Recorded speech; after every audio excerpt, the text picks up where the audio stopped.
틀에서 실을 짜고 매듭을 지어가는 과정은 삶의 하루하루를 채워가는 것과 닮았다.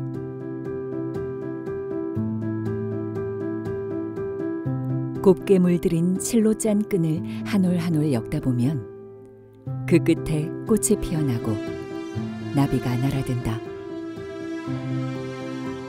매듭은 우리 삶 구석구석 일상 속에 늘 함께였다. 그리고 매듭을 짓고 푸는 작업은 유구한 역사로 이어졌다. 나한테 매듭이라고 하는 거는 어디에서도 만날 수 없는 정말 나와 둘만의 친구. 매듭의 형태가 가장 예쁜 형태가 될 때까지 내가 만지는 대로 묵묵히 그냥 지켜서 있는 나의 친구, 나의 삶. 한 가닥 명주실로 만든 예술, 전통 매듭. 질서와 균형 속에 절제와 조화가 담긴 아름다운 작품이 매듭장의 손끝에서 완성되고 있다.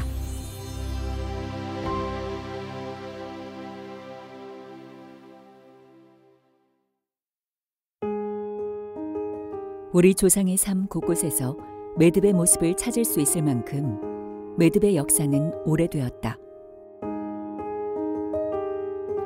고구려 고분 벽화의 장식을 보면 아주 오래전부터 매듭이 생활 전반에 사용된 것을 알 수 있다. 그리고 매듭장이라는 명칭이 공식적으로 처음 기록된 경국대전에 따르면 공조의 2명, 상의원의 4명의 매듭장이 분속된 기록이 있다. 15세기 조선 정기 왕실에서 사용한 매듭에 대해 수록된 세종실록 5례. 세종실록에 따르면 가례를 비롯한 왕실의 각종 행사 때 사용한 악기에 유소나 술과 같은 매듭 장식이 사용된 것을 구체적으로 확인할 수 있다. 매듭은 우리나라 고유 언어잖아요. 그거를 한자 결자, 즉 맺는다고 하는 거가 속칭, 매듭이라고 하는 거에 쓰여 있는 정확한 책이 아카개범이에요. 중국에는 없는 글자고요. 매집이라고 되어 있는 한자로 되어 있고 이걸 우리나라 발음으로 매듭이라고 부르는 거죠. 매듭을 그동안 결자든지 유소라든지 이런 거로 표현하다가 이제 매듭이라고 하는 정확한 용어로 표현한 것 같아요. 특히 악기 끝에 달린 끈이나 늘어뜨린 유소를 보면 조선 초기 왕실 매듭의 면모를 생생하게 엿볼 수 있다. 조선시대에는 뭔가 묶는 끈이 많지 않았었기 때문에 실로 끈을 만들고 난 다음에 그거를 묶는 용도를 많이 사용했어요. 궁궐 같은 곳에서는 그런 용도 외에도 뭔가를 꾸밀 때 묶음으로 해서 여러 가지 장식이라든지 화려함이라든지 왕실의 권위라든지 위엄 같은 거를 상징할 때 매듭을 많이 사용한 것 같습니다. 왕실 여인을 화려하게 장식하던 대삼작 놀이개를 비롯해 각종 다양한 공예품을 사용했는데 이러한 궁중 양식은 상류계층으로 전파되어 널리 유행하면서 그 범위가 더 확대되었다.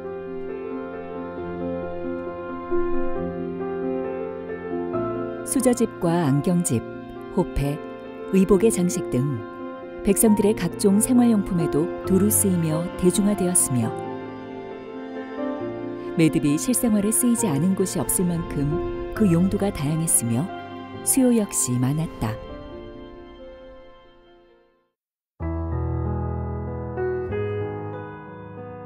우리 전통 공예가 과거의 유산으로만 남지 않고 전생된 것은 장인의 덕분이다.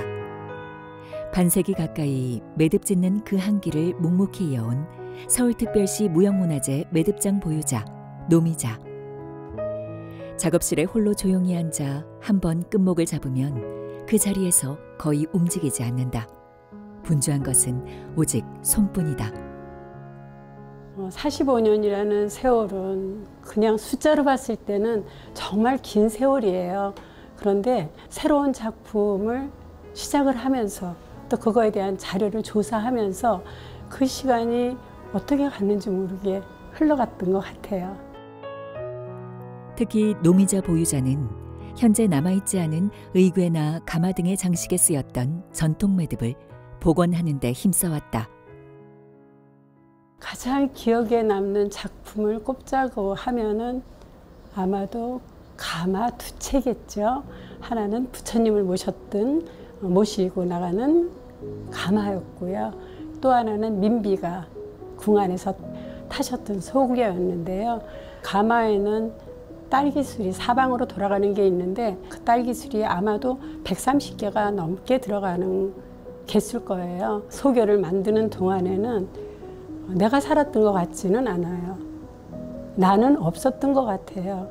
그냥 오로지 눈 뜨고 있으면은 매듭과 함께 시간을 보냈고, 너무 지쳐서 나한테 소원이 뭐냐고 물어보면은 나는 어떤 것도 소원이 아니었고, 바닥에 내 등을 대고 잠잘 수 있는 것은 나의 가장 큰 희망이다라고 생각을 했었기 때문에, 어떻게 보면은 가장 큰 거를 이루었을 때 가장 작은 것이 나의 소망일 수가 있다는 것을 알게 됐죠. 1년 넘게 공들여 완성한 궁소교 매듭 장식은 제31회 대한민국 전승공예대전에서 대통령상을 수상했다. 노미자 선생님이 다른 그 매듭장들하고 다르게 중요한 이유는 본인이 스스로 이 궁궐에 대한 애착도 있으시고 의계에 나오는 지당판을 만들어서 정제 때 무용할 수 있는 무대 장치를 만들 때 매듭으로 장식을 하거나, 그렇지 않으면 죽관자라든지 조촉등이라든지 이러한 그 유물들이 악학개범을 비롯해서 진찬 의계 같은 것에서 계속 나오고 있는데, 그것들을 꼼꼼하게 공부를 하시고, 그리고 혼자 작업한 게 아니라 여러 보유자 선생님들하고 협업을 해서 궁중 기물을 재현하고 거기에 매듭을 통해서 왕실의 위엄을 경험하는 데서 이 매듭장이 매우 중요한데, 노미자 선생님이 그런 역할을 했다는 점에서 매우 중요하다고 할 수 있죠. 서울 창덕궁 앞에 위치한 서울무형문화재 도남문 교육전시장. 이때 원의 크기는 이 정도가 돼도 18코든지 20코든지 이 안에서 다 들어갈 수가 있어요. 이거를 작게 하면 작게 할수록 방망이 머리에 위에 부분에 지름을 맞출 때 이 부분이 꼬이는 거를 방지할 수 있어요. 그렇게 들어와서 그냥 빼지 말고 천천히 위에서 수직으로 빼가지고. 노미자 보유자는 개인 작업을 하는 시간을 제외하고는 제자들을 가르치는데 모든 시간을 쏟아붓는다. 제자들이 매듭의 아름다움을 깨닫고 매듭의 매력에 점점 빠져들어 성장하는 것을 볼 때 큰 보람을 느낀다는 노미자 보유자에게 전승교육은 전통문화 계승에 대한 책임이자 사명감이다. 경험에서 적게 하고 크게 한다고 해서 과거에 매듭장이 다회장이 따로 있었고 염색장이 따로 있었고, 그거를 지금 한 사람이 모든 과정을 다 해야 되는 거잖아요. 그래서 이 공예를 그렇게 열심히 하면서 따라와주는 제자들한테 일단 너무 고맙고, 그 고마운 마음이 이 제자들이 앞으로 우리의 전승이 그대로 사장되는 것이 아니라 지금보다 또 조선시대보다 더 발전을 해서 그냥 맺는 기능으로 끝나는 것이 아니라 그 작품마다 자기의 철학과 거기에서 이 작품을 맺었던 선조들의 마음은 어떤 마음에서 이런 매듭들을 맺었을까, 그런 부분들을 많이 얘기를 해주면서 작품들을 하고 있게 합니다.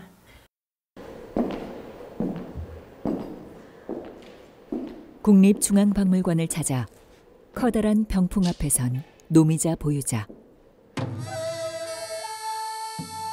전통 매듭을 복원하는 데 필요한 귀중한 자료를 보기 위해서였다. 1848년 헌종 14년 대왕대비 순원왕후의 육송과 왕대비 신정왕후의 망호를 기념해 궁중에서 열린 진찬 행사를 기록한 대형 병풍이 그것이다. 궁중 행사를 기록한 무신 진찬도에서 보유자가 주목한 것은 포구락이었다. 편을 갈라 노래하고 춤을 추며 공을 던지는 놀이인 포구락에는 포구문이 중앙에 세워져 있는데, 바로 이 포구문에 달린 선명하고 다양한 매듭이 보유자를 사로잡은 것이다. 던지면서 들어가지 못한 체구가 판을 맞추면 판을 맞는 순간에 얘가 움직임이 있을 거잖아요. 그랬을 때 밑에서 달린 유서는 작은 떨림이 있겠죠. 그럼 그 안에서도 음악이 계속 흐르는 것 같은 느낌이 들었을 것 같아요.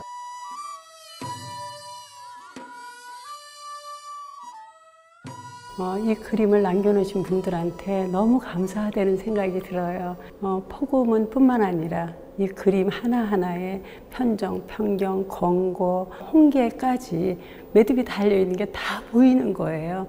이거 하나만 가지면은 야진찬을 했을 때라든가 내진찬을 했을 때 그때 썼던 기물의 매듭들을 색도 잘 보이고 매듭의 형태도 아주 선명해서 그 매듭을 재현할 때 아주 많은 도움이 될 수 있는 그러한 그림입니다.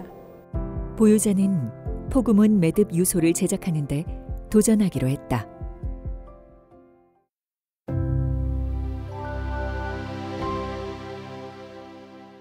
실제로 포구문을 만들겠다고 했을 때 국악원에 혹시 포구문이 남아있을까, 또 고궁박물관에 남아있을까 하고 찾다 보니까 전혀 남아있는 게 없다는 것을 알고 그 다음부터 할 수 있는 거는 그림을 갖다가 토대로 해서 그래서 추론을 해가면서 각 의계를 찾아보고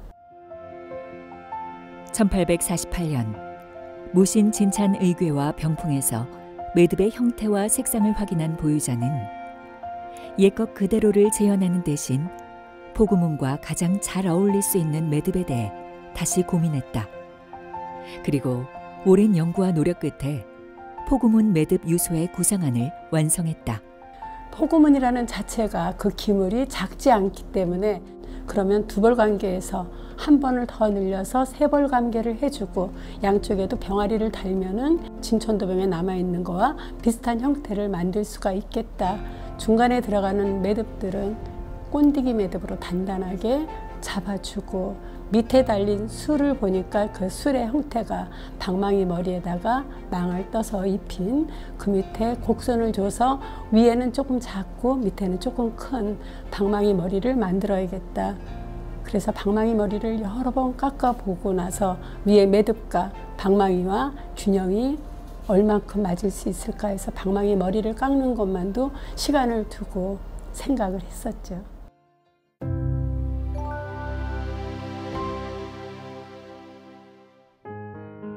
매듭의 종류와 쓰임새에 맞춰 실을 선택하고 끝목을 만드는 것부터 매듭 작업은 시작된다. 이제 오늘은 포구문을 만들 때 포구문에 들어가는 매듭 끝목을 짜는 거를 보여드릴 겁니다. 염색한 실을 물레에다 걸어서 해사를 하는 원래에다가 감는 작업을 할 겁니다. 먼저 명주실이 늘어지는 것을 방지하기 위해 양손에 끼워 실을 쳐준 후에 물레에 명주실을 건다. 첫 올을 찾아 원래에 감은 후 천천히 시작하는 게 중요한데 처음부터 빨리 감다 보면 실이 엉켜서 끊어질 수 있기 때문이다.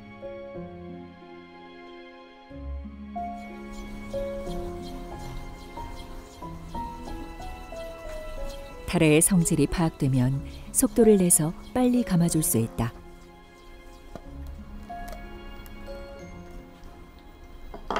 이게 밑으로 들어가서 와이어하고 같이 겹쳐 있으면은 실들이 껴서 끊어질 수가 있어요.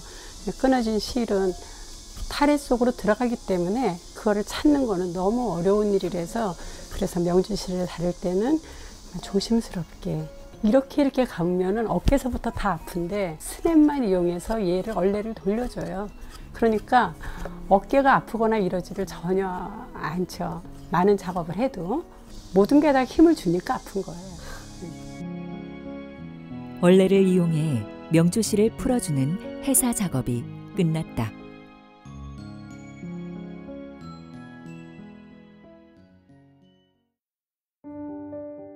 실을 합쳐주는 합사를 한다. 내가 원하는 끝목의 굵기가 어떻게 되느냐에 따라서 이 실을 3번 날릴 수도 있고 4번 날릴 수도 있고 5번 날릴 수도 있는데 그 용도에 따라서 끝목의 굵기를 조절을 해서 만들어주는 거예요.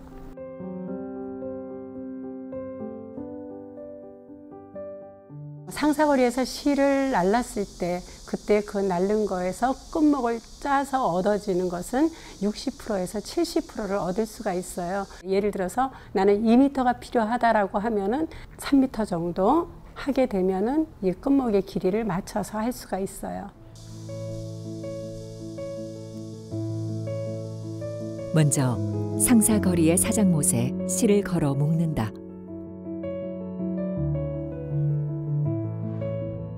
양쪽 상사거리를 오가며 용도에 맞는 굵기가 되도록 실을 날아간다. 지금 5도를 나르고 있는데 아무리 많은 올수를 한다 그래도 실이 늘어지면 안 돼요.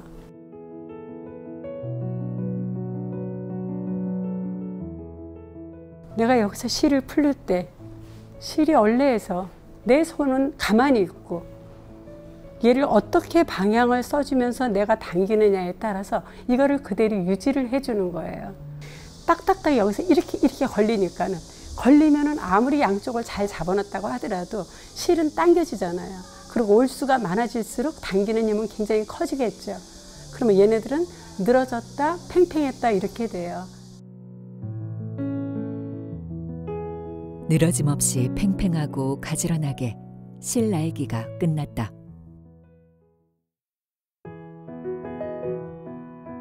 이제 빗톳을 이용해 꼬아준다. 양쪽 가장자리에 있는 실은 가위로 끝을 잘라 빗톳을 걸어주고 가운데 연결된 실은 자르지 않고 빗톳을 걸어준 후 실을 잘라낸다. 이렇게 해야 4개의 빗톳이 오차없이 똑같은 길이를 유지할 수 있다. 상사거리를 앞으로 밀어 4줄의 실 길이를 맞춘다. 상사거리를 앞으로 조금 내린 다음에 끝목은 오른올과 왼올이 만나서 짜지는 거기 때문에 한 번은 상사거리에서 빗톳을 걸어서 하는 거를 오른올로 비벼주고 또 한 번은 왼올로 비벼주는 작업을 할 거예요. 너무 많이 비비면 눈과 눈이 오른올과 왼올이 만났을 때 서로 눈을 찌르는 것처럼 그런 모양이 되거든요. 또 너무 느슨하게 감으면은 마치도 옥수수 알갱이처럼 생기게 톡톡톡 튀어나와야 되는데 튀어나옴이 없이 그냥 밋밋하게 내려오기 때문에 그 눈이 살아있는 것처럼 정말 예쁘게 보이기 위해서는 오른올과 왼올로 비벼주는 비율을 잘 잡아줘야 되는 거예요. 그래서 지금 실은 꼬임이 오른쪽보다는 왼쪽이 살짝 꼬여 있는 것 같아요. 그냥 푼산데 왼쪽으로 감는 거를 오른올로 감는 것보다는 조금 작은 횟수를 써서 감아줘야지 오른올과 왼올이 똑같은 꼬임의 상태를 유지하는 것 같아요. 실을 3cm 정도 내린 상태에서 빗톳을 오른쪽으로 비빈다.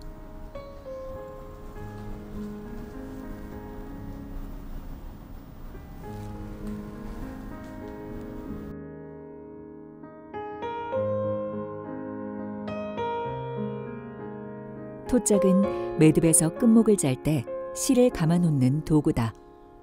빗톳을 잘라내고 명주실과 면실을 연결해 톳작에 감아준다. 옆에 있는 빗톳에 매달려 있는 것이 고정이 돼서 움직이지 않게 얘를 텐션을 그대로 유지를 하면서 감아줘서 옆에 있는 빗톳이 내려가지 않게 그래야지 양쪽이 정확한 길이의 오른올이 톳작에 감기는 게 되겠죠. 여기까지 다 왔을 때 이 사장못에서는 얘를 돌려서 톳작에다가 걸어서 사장못에 돌려주면은 얘는 매달려 있고 이 길이는 얘랑 똑같은 길이가 유지가 되죠. 4줄의 명주실을 같은 방법으로 톳작에 감아준다.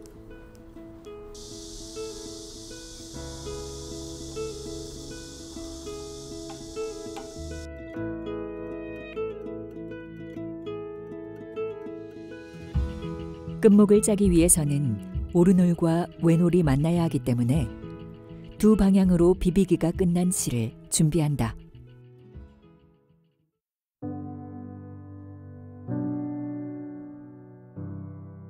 이 도구는 처음에 다해를 칠 때 김희준 선생님께서 이 끝목이 들어가는 틀을 고안해서 기존에 있는 거에서 조금 보완한 다음에 새롭게 이 끈틀을 만드셨어요. 이렇게 만든 거에서 김은영 선생님이 이 틀을 김 선생님한테 받아서 쓰시다가 이러이런 부분은 조금 더 보완을 했으면 좋겠다 해가지고 접시가 나무였었는데 금속으로 바꾸시고 이 부분도 나무로 되어 있는 거를 금속으로 바꾸시고 또 손잡이 있는 부분 돌리는 부분도 조금 더 편하게 돌아갈 수 있게 바꾸셨어요. 그래서 지금 이 틀은 김은영 선생님이 수정 보완해서 그래서 만드신 끈틀입니다.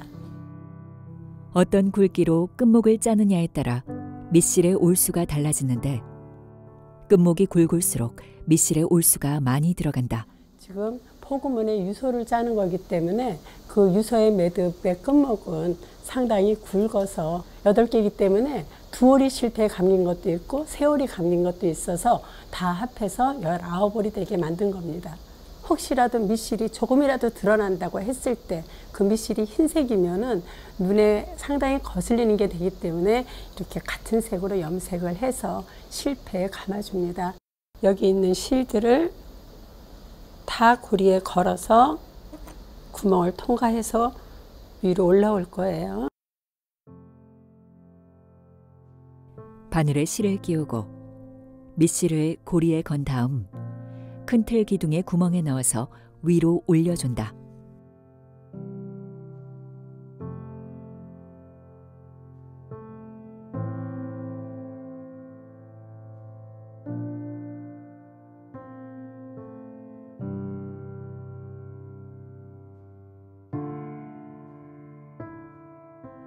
토짝을 그냥 걸어 놓으면 끝목 짜는데 방해가 되기 때문에 나무에 한지를 붙여 만든 곡갈 모양의 가리개를 끈틀에 씌운다.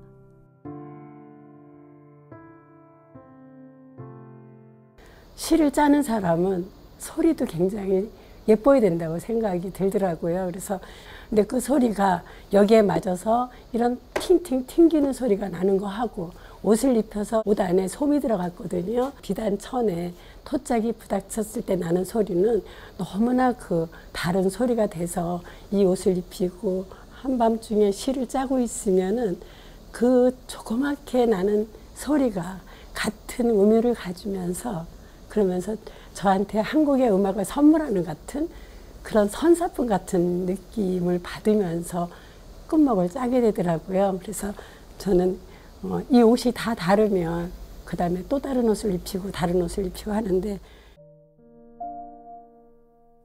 끈틀에 옷을 입힌 후 밑실을 한지로 감싸서 접시 구멍에 통과시킨다.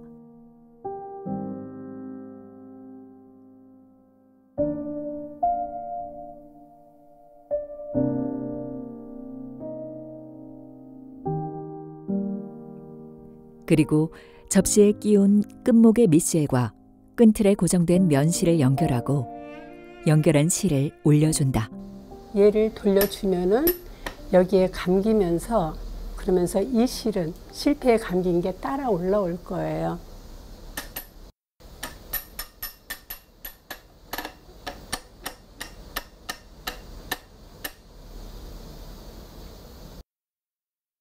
이제는 팔살을 짤 건데 팔살을 짜는 거는 토짝에다가 상사거리에서 오른쪽으로 비빈 거 4개, 왼쪽으로 비빈 거 4개를 감아 놓은 거를 이 둥근 접시 위에 올려놓을 거예요. 오른쪽 토짝 2개를 내 몸에서 뒤쪽에 놓고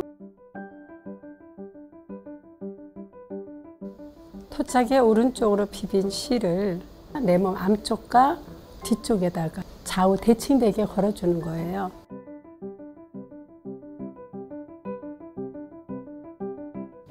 왼쪽으로 비빈 실은 좌우에 2개씩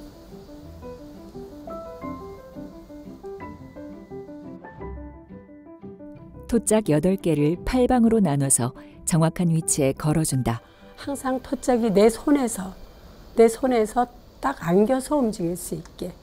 만약에 얘가 짧다 그러면은 손이 억지로 들어가는 게 되겠죠. 얘가 길게 늘어졌다고 하면은 내 손에서 감당할 수가 없기 때문에 토짝과 토짝끼리 엉킬 수도 있어요. 근데 끝목을 짤 때는 손에 힘이 들어가서 내가 조직을 만드는 게 아니라 손에서는 힘이 다 빠져 있는 상태에서 이 조직은 접시를 내 엄지가 스쳐간다고 하는 거는 수평을 유지할 수가 있는 거죠. 유지된 상태에서 이 끝목이 토짝이 돌아가야지 조직은 밀도가 높게 되겠죠. 자, 팔살을 짜기 위해서 토짝을 걸어 놓은 거에 좌우에 왼쪽으로 비빈 오래, 좌쪽에 있는 거는 왼쪽에 비빈 토짝, 앞에 있는 것 뒤에, 오른쪽은 왼놀로 비빈 거에 앞에 거를 왼손과 오른손으로 잡아준 다음에 앞에 있는 토짝을 들어서 앞에 있는 오른올에 올려서 끌어와 주고 다시 반대로 방향을 바꿔서 돌아가면서 똑같은 방법으로 한 칸 올려서 끌어와서 제자리에 놔주고 한 칸 건너뛰어서 올려서 끌어서 제자리에 왔을 때 이때가 한 번 짜고 끝난 게 되는 거예요. 선생님이 보여줬던 처음의 손 모양을 유지하려고 애를 썼고요. 그 유지하는 거에서 제가 가장 포인트를 잡고 있는 게 접시를 스치면서 엄지가 간다라는 거는 너무 중요하다고 생각을 해요. 끝목을 짜 내려오면서 접시에 닿기 직전에 밑실을 올려줘 다시 끝목 짤 자리를 마련해준다. 끈이 다 이제 짜지고 나면은 밑에 가서 얘네들 짜는 게 닿게 되죠. 닿게 되면은 끝목이 짜는 게 아니라 그곳에 머물러 있는 거죠. 그래서 얘를 올려준다고 하는 거는 밑실을 올려주면서 다시 끝목을 짤 자리를 마련해 주는 거예요. 밑실을 올릴 때 너무 많이 올리면 각도가 커지면서 예쁜 눈이 만들어지지 않기 때문에 조금씩 올리면서 짜야 한다. 돌려주면서 약간 도와주는 거예요. 1cm 정도 올라왔죠? 그래서 보통 실을 짰을 때 여기에 돌리는 게 따닥 하면은 떨어진가?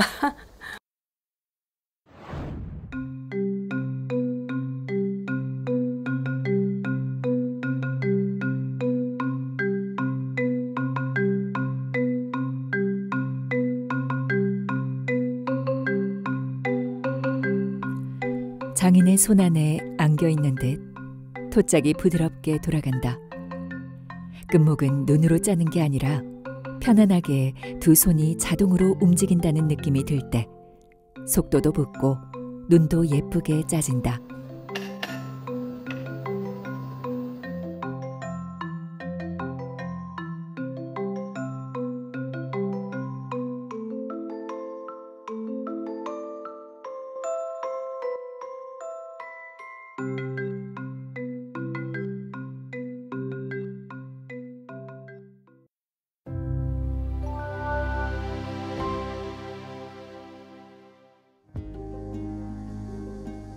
솔실을 만들기 위해서 풀어준 명주실을 상사거리에 사장못에 묶은 후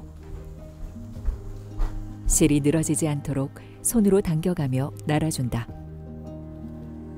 사장못에 걸려있는 실을 비톳에 걸어 상사거리에 내린다. 이게 5m를 날랐기 때문에 이 비톳에 감긴 거를 앞으로 밀어서 이 실이 5cm가 떨어지게 5cm가 떨어지게 4개의 비톳 길이를 맞추고 오른쪽으로 비톳을 돌려 실에 꼬임을 준다.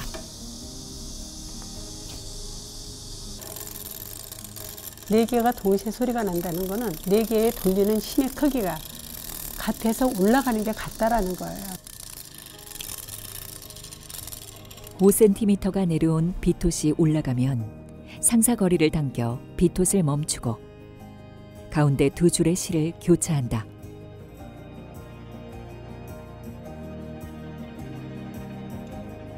반대편 상사거리로 가서 교차한 실이 평행이 되도록 한쪽으로 실을 합쳐준다.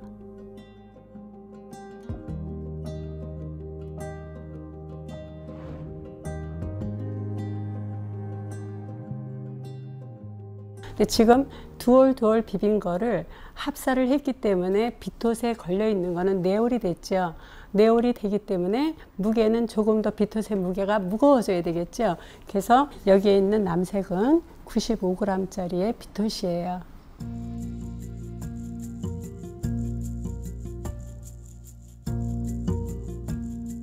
(65g) 빨간 비톳 2개를 합쳐 95g 남색 비톳으로 바꿔준다.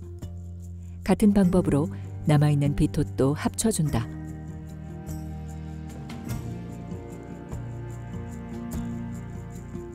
비톳을 내리고 왼쪽으로 돌린다.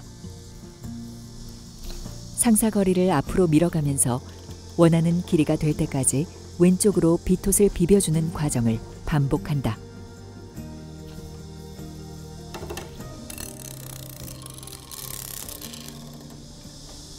그런데 작업을 멈추고 실을 튕겨보는 보유자. 비비면서 이 정도면 됐구나 하는 감이 오더라고요. 그랬을 때 그것이 맞는지 알아보기 위해서 손으로 비빈 실을 튕겨보면은 손의 느낌과 소리가 감길 만큼 왼쪽으로 다 감겼다라는 것을 알 수가 있어요.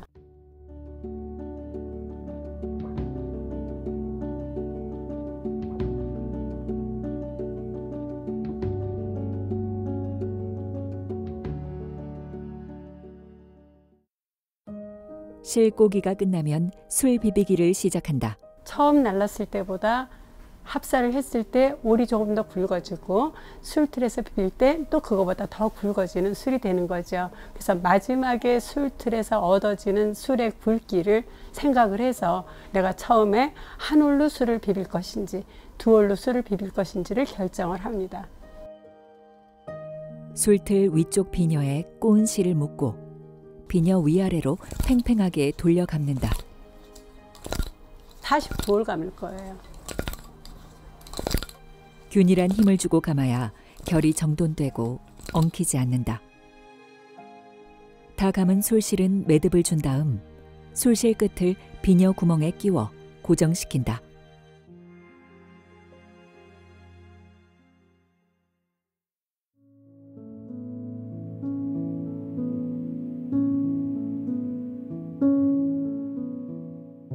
이제 금속 비톳으로 이 술을 비닐 건 술을 뽑아가지고 금속 비톳을 돌려줄 거예요. 방향은 처음에 오른쪽으로 비볐듯이 왼쪽으로 했으니까는 다시 오른쪽으로. 금속 비톳을 오른쪽으로 회전시켜 솔실을 비벼주고 비벼준 솔실은 한 올씩 긴 바늘에 옮긴다. 다 하고 나서 비녀의 어느 위치에다가 내가 처음 시작한 위치에 거기에 대봐서 감았을 때는 이 정도 꼬임이 됐으면 됐겠다라고 하지만 한 번 더 확인하기 위해서 대보는 거예요.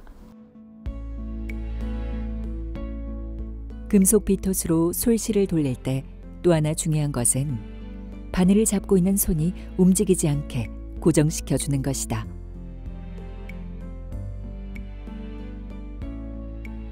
바늘을 잡고 있는 왼손이 고정돼야 정확한 술의 길이를 맞출 수 있기 때문이다. 이렇게 돌려주고 나서 그대로 놓으면은 얘는 꼬임이 많으니까는 위로 가서 달라붙게 되겠죠. 그래서 아예 이 자체에서 전체가 다 꼬임이 돼 있어서 더 이상 자기네 길이 꼬이지 않게 안전하게 만져주는 거예요.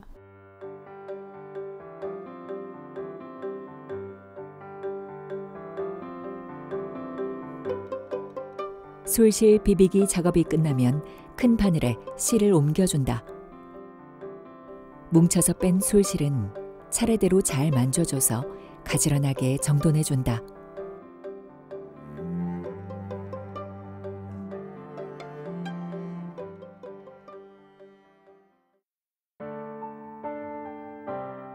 솔틀에서 금속 비톳으로 돌린 솔실들은 바늘을 빼면 꼬임이 풀리기 때문에 술판을 이용해 김쐐기를 해줘서 솔실을 고정시켜야 한다.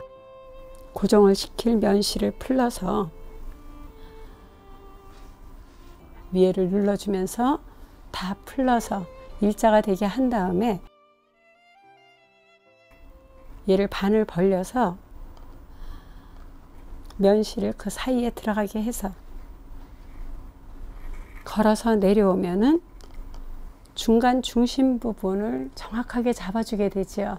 그러면 이 힘의 크기가 분산이 됐기 때문에 바늘도 쉬지 않고 기울어지지 않고 정확하게 위에서부터 내려오는 거를 이렇게 걸어줄 수가 있어요.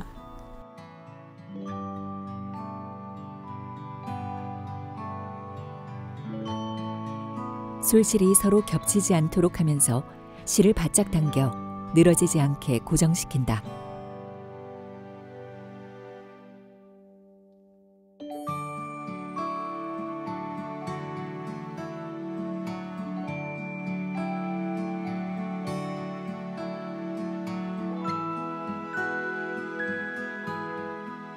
뜨겁게 데운 물을 담은 대야에 술판을 뒤집어 올린 뒤 수건을 덮고 2, 3분간 뜨거운 김을 쐬어준다.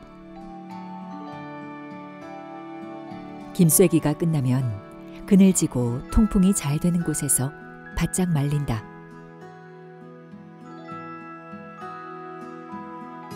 이 모든 과정이 제대로 되어야 술의 결이 매끄러울 뿐 아니라 길이가 변하지 않는다.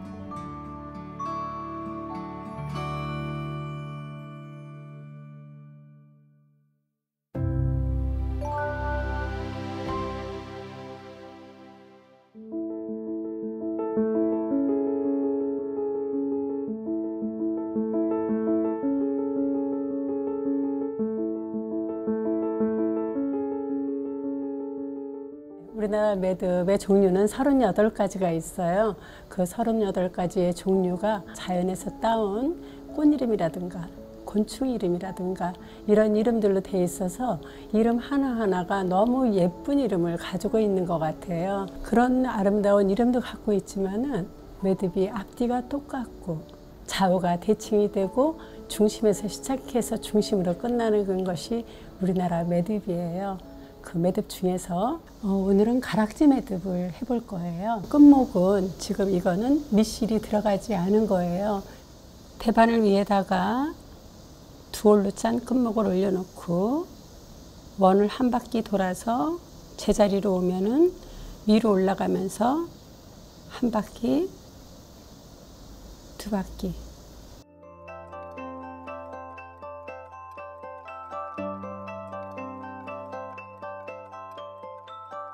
위쪽을 보면은 위에 두 개의 원이 나란히 내려와 있는데 바늘을 두 원에다 집어넣어서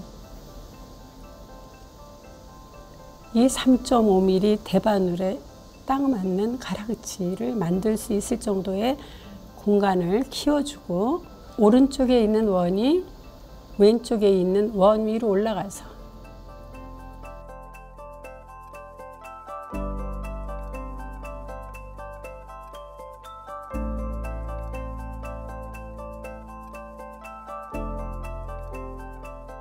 다시 안쪽으로 돌려서 이번에는 바늘이 오른쪽에서 왼쪽으로 나가게.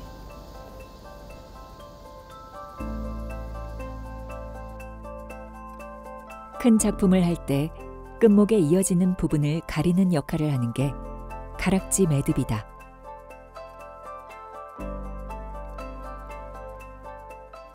처음 가나이가 들어간 길을 따라서 두 번째 가락지를 돌릴 때는 첫 번째 끝목이 간 길을 그대로 따라서 가주면 된다. 바늘이 이렇게 빡빡하게 들어가는 건 대바늘에 다 엮었을 때 딱 맞을 수 있게 매듭 안에 공간을 띄워 놓아서다.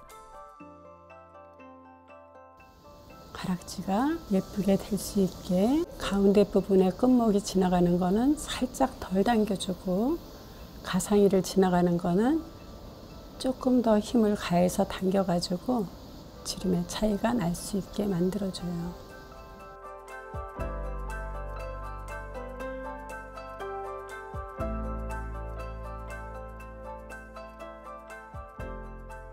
매듭 유소가 한 가지 색으로 된 것이 아니라 네 가지 색으로 돼 있어서 네 가지 색으로 돼서 내려오면서 매듭을 맺는다고 하면은 끝목을 염색을 한 것들을 다 따로 짜야 되잖아요.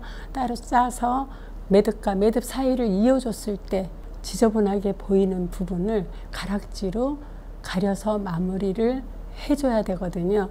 그래서 가락지를 만드는데 춤을 추고 있을 때 포근하게 달린 유소가 아주 정형화된 가락지 매듭이 가리기 위해서 딱딱 들어가는 것이 아니라 여기에도 리듬을 탈 수 있는 뭔가 율동감이 있게 가락지를 만들어야 되지 않을까 그런 생각을 하면서 가락지 매듭에 금살을 돌릴 때 그 금살을 곡선으로 선을 만들어서 포구문 매듭 유소를 제작하는 과정에서 보유자는 창의력을 발휘해 가락지 매듭에 금살을 접목시켰다. 두 선 사이에 골로 갈 거예요. 골진 부분으로 가락지를 맺었을 때 그 길을 따라서 가면 되니까 이때 금사가 이제 출발을 해서 곡선을 만들기 시작을 하는 거예요. 근데 그냥 빼주면 끝목과 금사 사이에 이렇게 들어가게 돼요. 예, 이렇게 들어가는 거를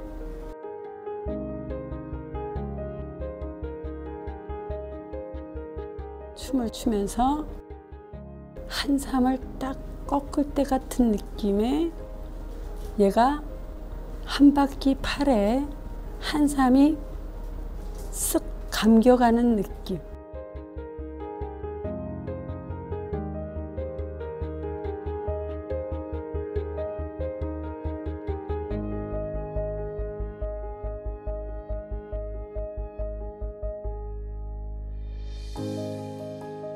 바늘을 이용하면 꼬임을 편리하게 만들 수 있다. 다른 매듭에 들어갈 때는 약간 여유분을 남겨놓고 다 집어넣은 다음에 양쪽을 끊어준다. 여기서 음악이 들리지 않나요?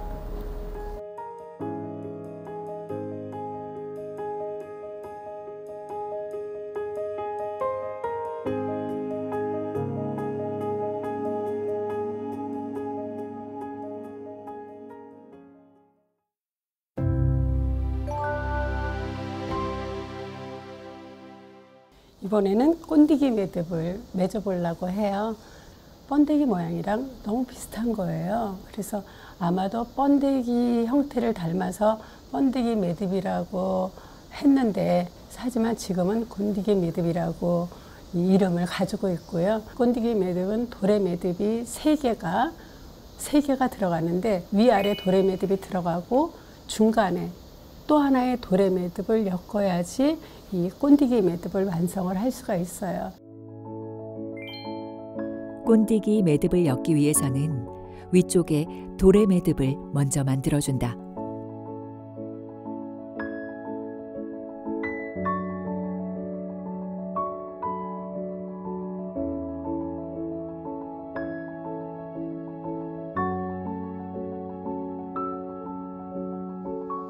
엄지에 한 번 돌리고 위로 올라가서 두 번 돌린 다음에 엄지에서 두 원을 빼면서 이 사이로 돌린 끝목이 통과를 하게 똑같은 위치에 이번에는 반대로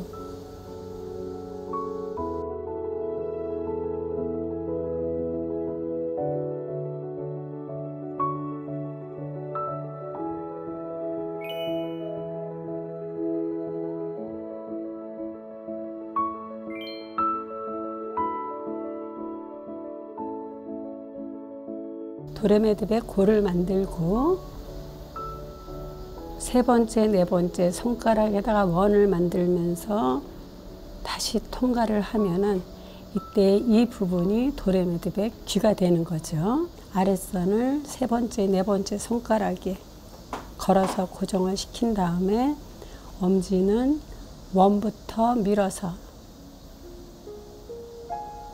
세 선이 한 점에서 모이게 그렇게 한 다음 왼손의 검지가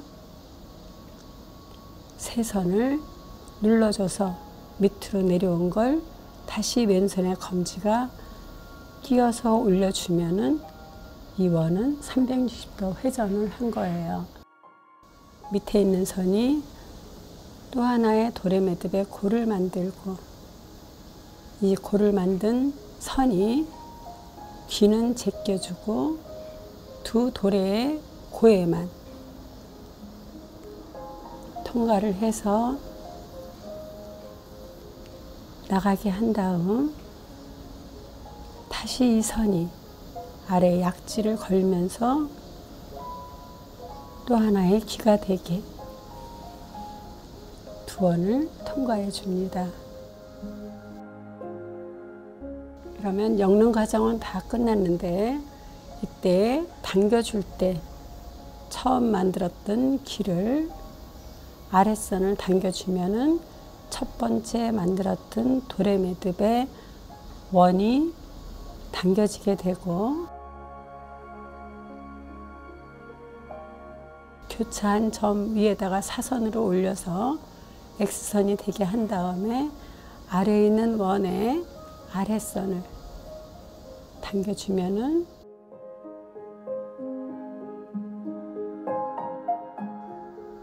그 순서대로 잡아당기면서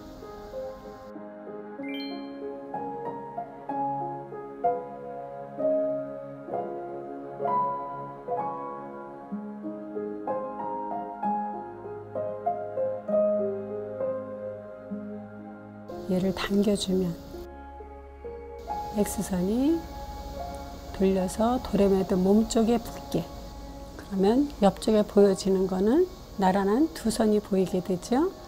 이렇게 벌려주면서, 이때 아마 이런 모양이 개눈을 닮은 것 같아서 이 이름을 개눈이라고 붙인 것 같아요.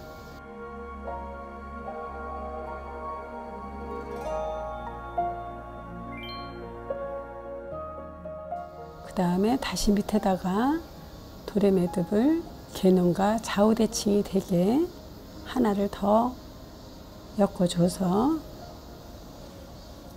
마무리를 지면은 꼰디기 매듭이 완성이 됩니다.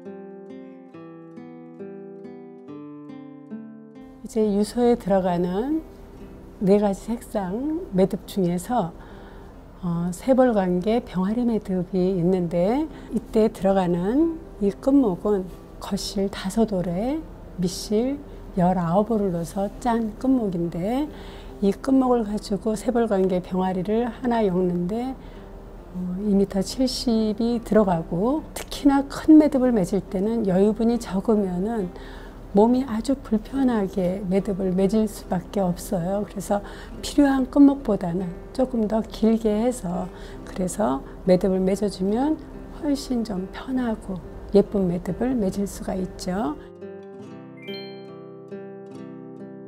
먼저 만들어둔 가락지 매듭을 끝목 한 줄에 끼운다. 이 가락지가 생쪽 매듭이 달리는 부분이 되는데, 손을 3번 돌려서 원을 만들어 보고, 생쪽 매듭을 만들었을 때 손 안에 들어올 수 있는 위치를 정해 생쪽 매듭을 엮는다.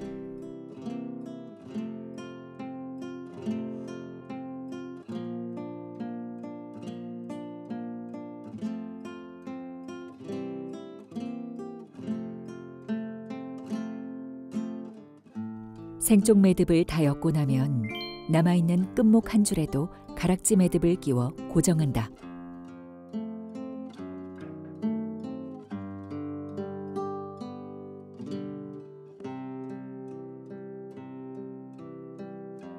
끝목 중심을 기준으로 맞은편에도 생쪽 매듭을 만들어 조여준다. 국화 매듭을 할 때처럼 손바닥 위에 올려놓고, 이때는 한 번을 더 감는 거기 때문에 손가락을 3개만 국화 매듭을 했을 때 썼던 거에서 손가락 4개를 써서 원을 만들고, 이 원 만든 거에 사이로 왼손이 들어가서 왼손으로 옮겨준 다음에 한 번이 더 늘어난 만큼 원의 크기도 여기에 감긴 3개의 원의 길이와 같게 만들어 줍니다.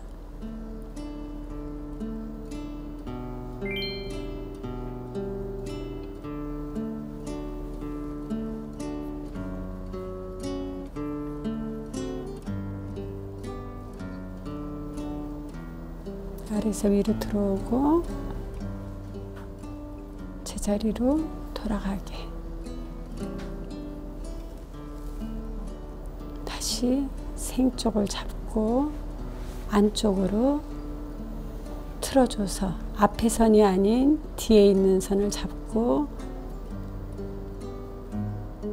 또 한 번 돌려준 다음에 다시 생쪽을 잡아서 바깥쪽으로 틀어주고 또 다시 반복해서 끝목 들어오고 아래로 내려서 생쪽에 달린 원에 아래서 위로 들어온 다음 제자리로 돌아가게. 한 번 더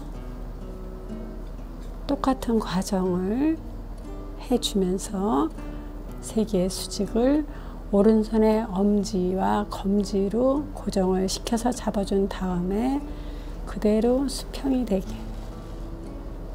수평이 돼서 3개의 선이 있을 때 맨 아래의 선을 1번, 2번, 3번이라고 한다면 1번과 2번 사이로 국화 때하고 똑같이 평직을 짜줍니다. 아래에 있는 1번과 2번 선 사이로 오른쪽에 끝목이 내려간 거는 떠서 올려주고 위에 거는 눌러주고 3번째 선 올려주고 4번째 눌러주고 5번째 끌어서 올려줄 수 있게 해준 다음 그대로 2 손을 마주쳐서 오른쪽으로 돌려주면은 또 3선이 나란한 거를 볼 수 있는데 첫 선에 곡선으로 들어간 부분에 끝목을 집어넣어서 차례대로 누르고 떠주고 누르고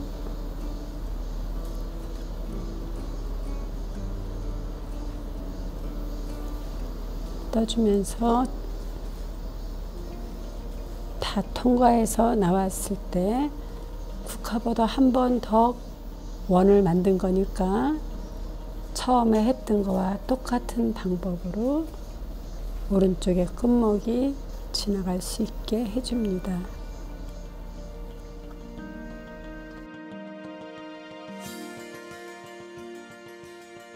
꼬인 거를 먼저 틀어서 반대쪽으로 틀어서 풀어가면서 틀어진 매듭을 풀고 엮은 모양대로 천천히 조여준다. 내 마음에 드는 매듭이 될 때까지는 아마도 하나 하는데 3시간. 마음에 안 들면 더 만질 수도 있어요. 수많은 선이 교차하면서 만들어진 사각형의 변의 길이가 모두 같아야 정확한 마름모 모양이 되면서 완벽한 가운데 몸판이 된다.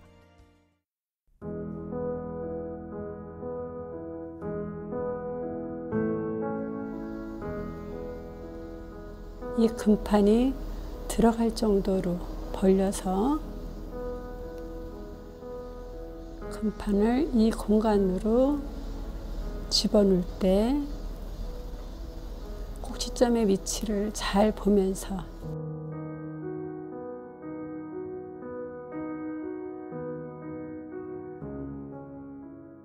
물론 포구문에는 이 매듭의 유서 사이에 금판이 들어있는지 들어있지 않은지는 그림상으로는 알 수 없으나 매듭을 쭉 엮어오면서 이 정도의 크기를 잡았을 때, 또 이러한 춤 사이를 벌렸을 때, 이런 연회가 열렸을 때는 매듭의 유서 정도도 화려해야 되지 않을까 해서 이 매듭에다가 금판을 집어넣기로.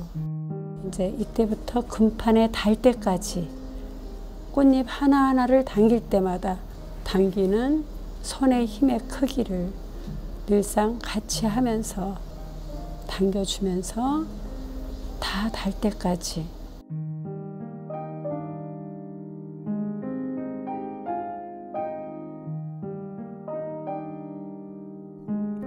섬세한 기술과 꼼꼼한 손길로 완성된 세벌감개 병아리 매듭이다.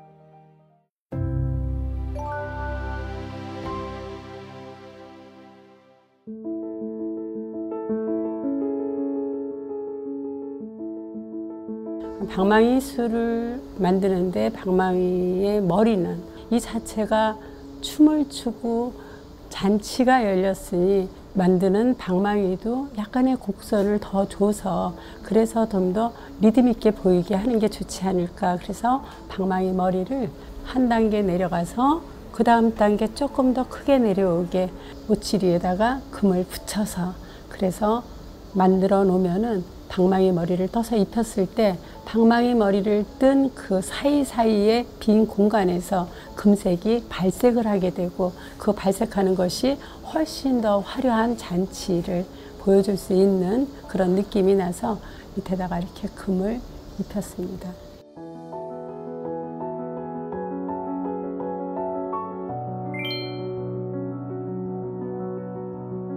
자, 방망이 머리의 위에 부분을 짜기 위해서 3m 50의 길이를 잘랐습니다. 방망이 머리를 뜰 때는 짧은 끈은 왼손에 두 번째, 세 번째 손가락에 잡아주고 오른쪽에서 왼쪽으로 틀어서 올려준 다음 아래서 다시 원을 만들어서 바늘은 위에서 아래로 내려가서 아래에서 위로 올라오게 당겨서 끌어올라올 때는 천천히 될 수 있으면 수직이 되게 손가락을 하나하나 좁혀가면서 자기 몸길이 꼬이는 거를 조금이라도 하지 않을 수 있게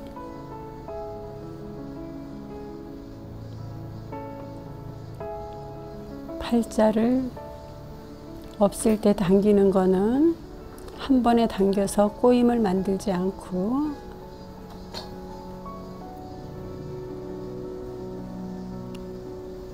원이 먼저 없어지게 한 다음 마지막에 당겨줍니다. 시작점이고요. 이제 이때부터 코가 만들어지는 거예요. 방망이 머리를 뜰 때는 짧은 끈을 왼손으로 잡고 원을 만든 다음 바늘을 수직으로 끌어올려주면서 실이 꼬이는 걸 방지한다.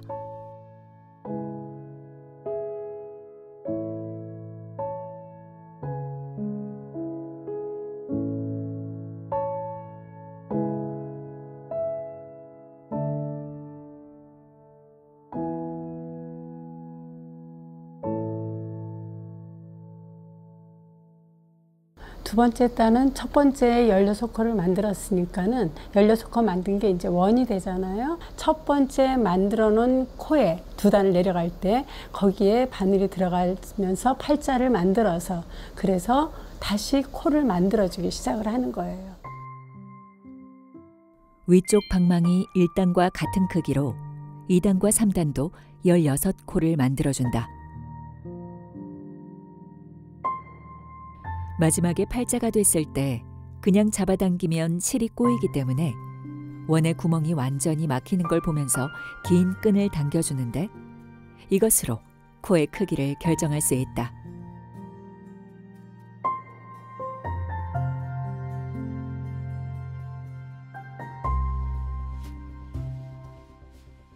네 번째 단을 할 때는 처음 시작했을 때 그 원을 줄여주는 거를 한 다음 네 번째 단을 짤 거예요. 시작했던 이 끈을 살짝 잡아당겨 주면은 처음 만든 원의 지름이 줄여지는 게 느껴지실 거예요. 평평한 원 모양을 만들기 위해 네 번째 단을 짜기 전 원의 지름을 줄여준 다음 눈의 크기를 맞춰주기 위해 세 번째 단보다 살짝 크게 네 번째 단을 짠다.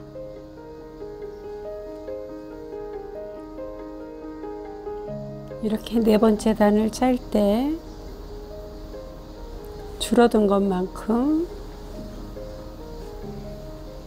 처음 만들었던 코의 길이보다 살짝만 길게, 이게 지금 세 번째 단이에요. 이 세 번째 단에 코에 늘어지는 길이하고, 이거 지금 네 번째 단이죠. 네 번째 단에 늘어지는 코의 길이가 살짝 다르죠.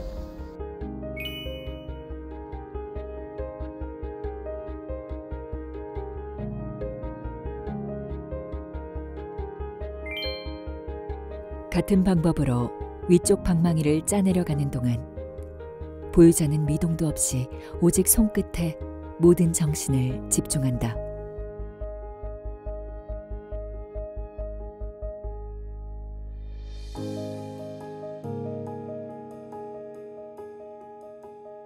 네, 6단 끝났습니다. 이제 7단을 짤 때는 여기 있는 방망이 머리에 유소의 끝목이 들어갈 구멍이 있어요. 유소의 끝목이 굵기 때문에 여기에 지름을 한 6mm 정도로 크게 한 거거든요. 얘를 방망이 머리에 씌워줘야 되는데 구멍의 크기와 같게 줄여주셔야지 돼요. 짧은 끈을 조금씩 당겨주면서 원의 지름을 방망이 술머리의 구멍보다 조금 작게 줄여준다.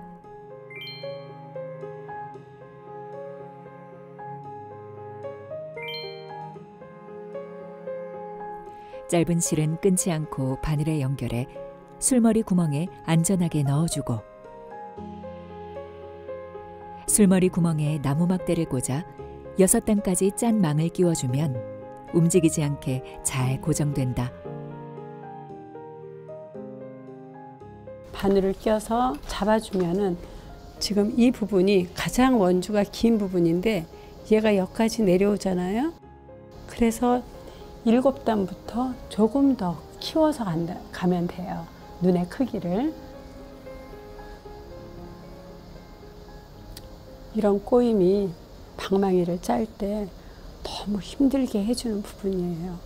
얘네 꼬여 있는 게. 이만큼이 꼬여 있는 거예요. 방망이 술머리에 고정시키고 7단부터 9단까지는 눈의 크기를 갖게 해주면서 짠다. 같은 방법으로 15단까지 짜는데 이번에 제작하는 포구문의 방망이 술은 방망이 머리가 이중으로 되어 있기 때문에 위쪽과 아래쪽을 분리해서 짜는 것이 특징이다. 눈의 크기를 좌우 대칭이 되게 해서 내려온 다음 밑에는 요 밑에 부분 한 줄만 붙여줄 거예요. 근데 이 방망이 머리는 여기서 딱 끊어서 정리가 되고 다시 여기서 새롭게 시작을 해서 위아래가 옷이 다 맞을 수 있는 그런 방망이 머리가 돼야 된다고 생각을 해서 위에서부터 붙여 내려오질 않고 따로따로 띄어서 그래 독립되게 방망이 머리를 짠 겁니다. 이제 마무리는 위에 방망이 눈의 크기가 같아 보일 수 있게 감침질로 마무리를 하면서 단단하게 당겨가며 밀착시키고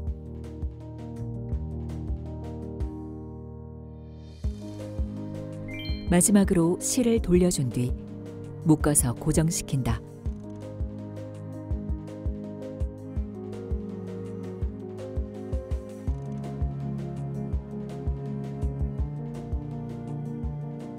비빈 실이 풀어지면 fun사가 되기 때문에 실의 끝부분에 풀을 바르고 잘 건조시킨 후 잘라준다.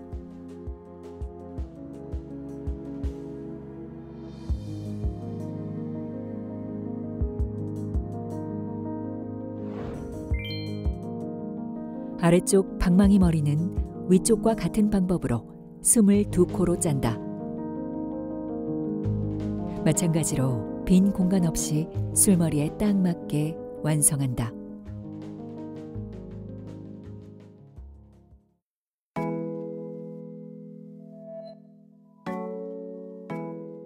여기 들어간 올수는 300올이 들어갔고요. 술 비빈 거를 18cm를 비벼서 술 길이가 15cm가 되게 하는데 이것도 그냥 내 개인적인 생각으로 한 것보다는 진찬도에 남아있는 술이 떨어지는 그 부분의 길이 이런 것들을 다 감안을 했고 아주 여러 번 그 진찬도병을 보고 또 보고 반복을 해가면서 그러면서 이 술을 만들었어요. 방망이술 치마를 만들기 위해 8올로 꼬아 준비한 300올의 술 묶음에 끼워둔 실을 당겨 모아준다. 다시 한번 실을 둘러 단단하게 잡아주고 원의 크기를 작게 만들어준다. 바짝 당겨서 원의 크기를 작게 만들어주고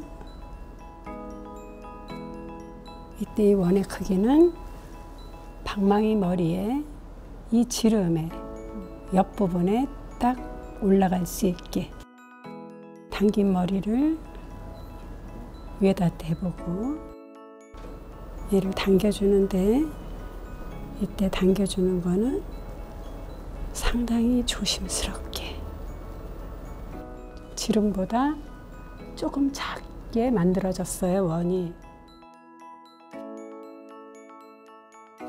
이때 완전히 묶어주는 건 아니고 단지 한 번쯤 고정이 될 수 있게 나중에 풀릴 수 있게 묶어주고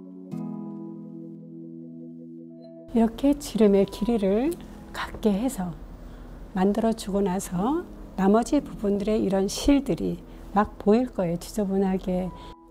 이 부분의 술들은 여기 구멍이 있으니까 여기 실이 통과된 부분에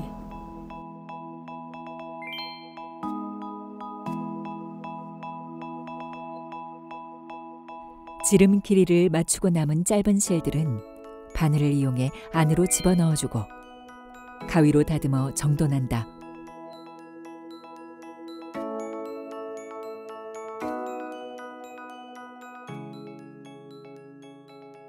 이제 중간에 고정을 하기 위해서 잠시 묶어놨던 거를 풀러서 양쪽으로 단단히 당겨주고 완전히 밑에 있는 방망이 머리에 연결된 부분까지 다 닿을 수 있게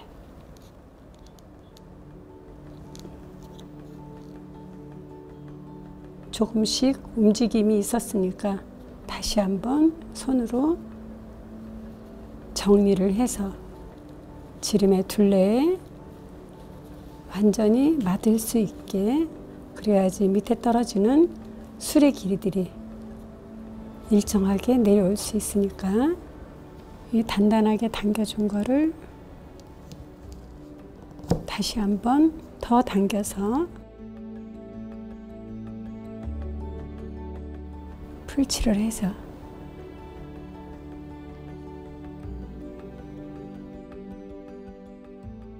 풀이 마를 때까지 잡고 있으면 그대로 잡아당긴 것만큼의 힘이 작용을 하기 때문에 완전히 단단하게 묶을 수가 있어요. 붙은 나머지 부분은 절단을 해줍니다.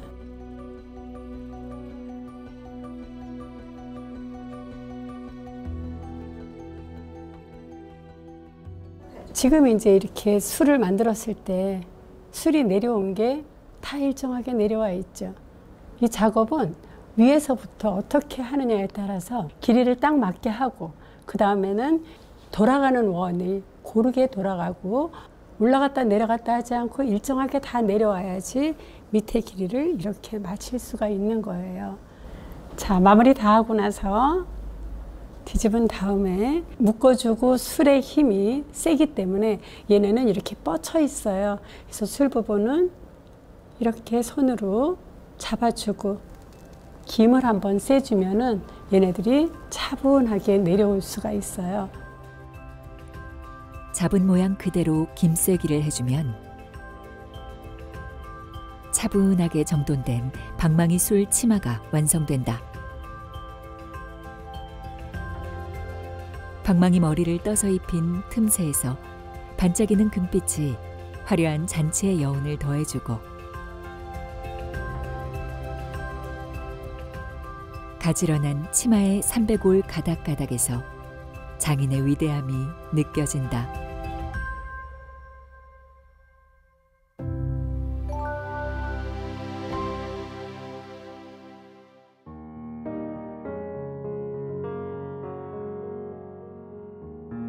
이제 하나하나 공들여 엮어놓은 매듭들을 연결하는 일만 남았다.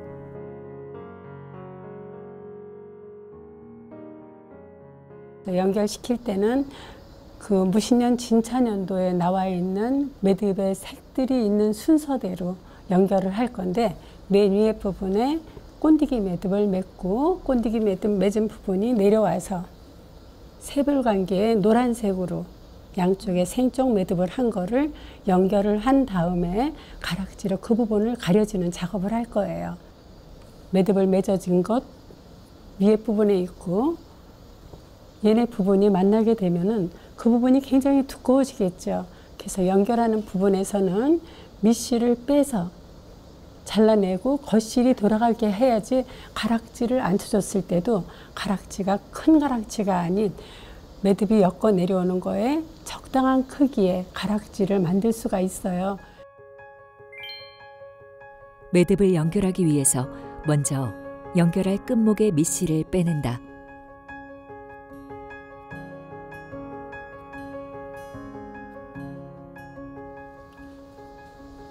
여기 지금 밑실이 19올이 들어갔으니까 그 중에 이렇게 2올을 빼서 따로 놓고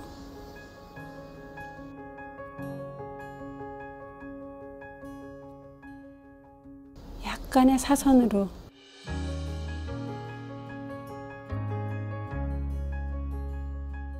이쪽도 똑같은 위치에 자로 잰 다음에 사선으로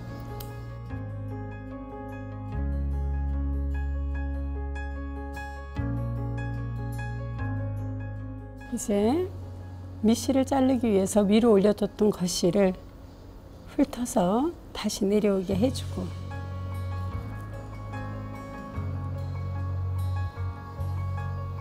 구멍에 잘 들어갈 수 있게 한지에다가 매듭에 연결할 끝목의 끝부분에 한지를 잘 감아준 다음 세벌감개 병아리 매듭에 끼워준다.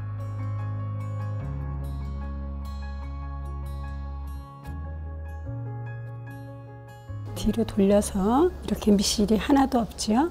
밑실이 없고 앞부분은 밑실이 있는 상태. 앞에 거와 뒤에 밑실을 뺀 거를 맞잡아서 단단하게 꿰매주고, 꿰매주는 거는 될 수 있으면은 같은 라인에 꿰매줄 수 있게 몇 번 챙챙 감아서 여러 번 감아준 다음에 마무리를 하고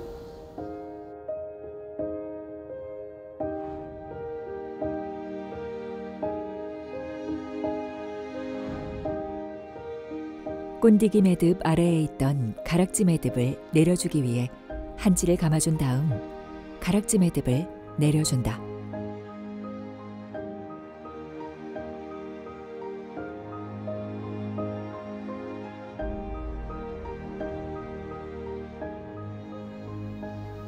그러면 빨간색 가락지가 2번 돌아간 거 사이에 들어가면서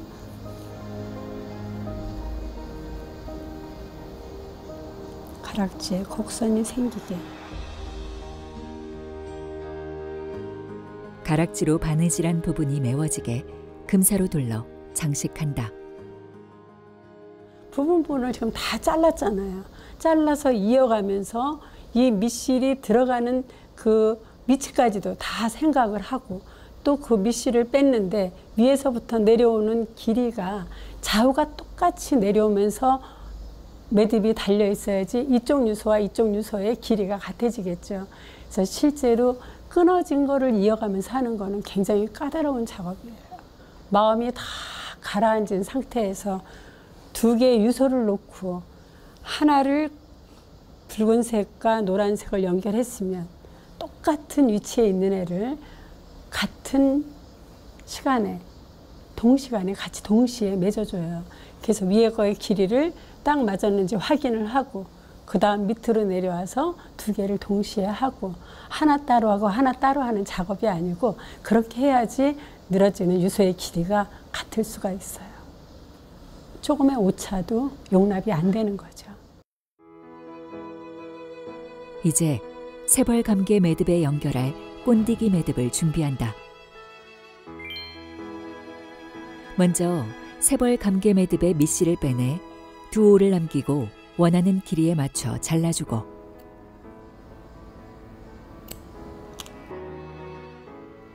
다시 붉은색에다가 노란색을 집어넣어서 밑실을 빼낸 끝목과 같은 색인 노란색 실로 꿰매서 고정시킨다.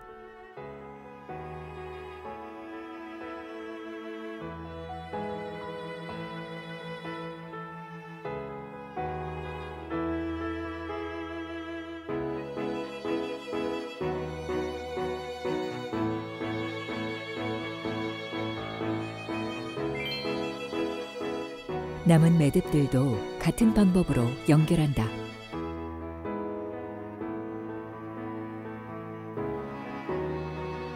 이렇게 완성된 매듭에는 느림의 미학과 절제의 아름다움이 고스란히 담겨 있다.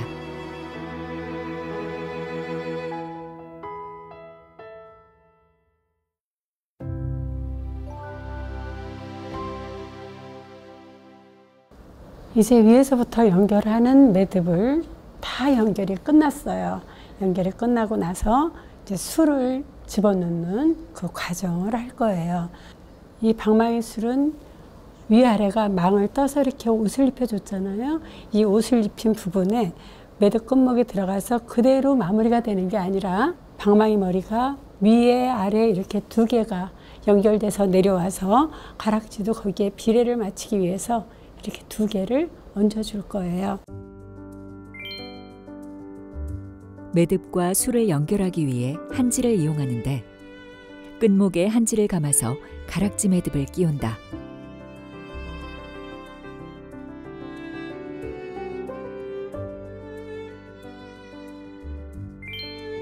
미리 계산해둔 간격에 맞춰 가락지 매듭의 위치를 정하고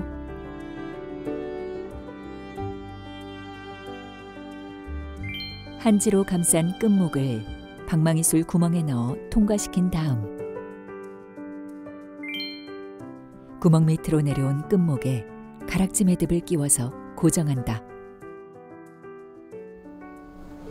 다 하고 나서 밑에 부분에 가락지로 마무리를 해주는데 이때 가락지는 두 끝목의 굵기에 완전히 밀착될 수 있는 그런 가락지 크기를 만들어서 집어넣어 줍니다. 흘러내리지 않게.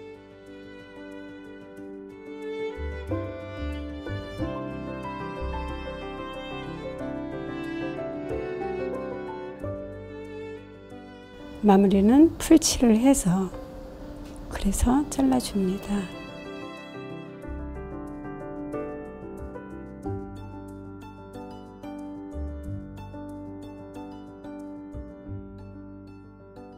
이제 마무리한 가락지 부분에 여분에 있는 끈과 돌아간 끈을 가위로 잘라줄 거예요. 다 끊어주고 난 다음에는 그 잘린 면에는 아주 약간의 풀을 발라서 더 실이 풀리지 않게 마무리를 해주죠.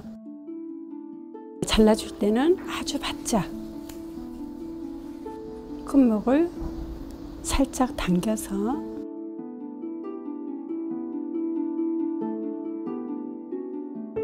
아주 조금만요. 옆으로 퍼지지 않게.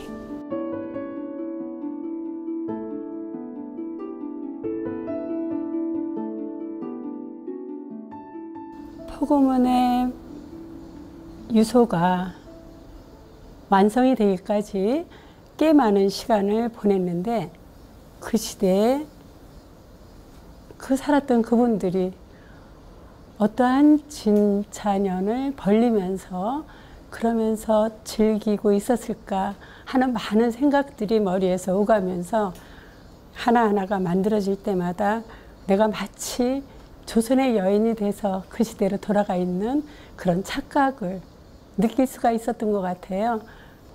그 뿌듯함은 이루 말할 수가 없죠. 그 매듭 속에는 온갖 나의 정신이 같이 스며들었기 때문에 그 유서를 바라보면서 하나 끝났으니까 시원하다.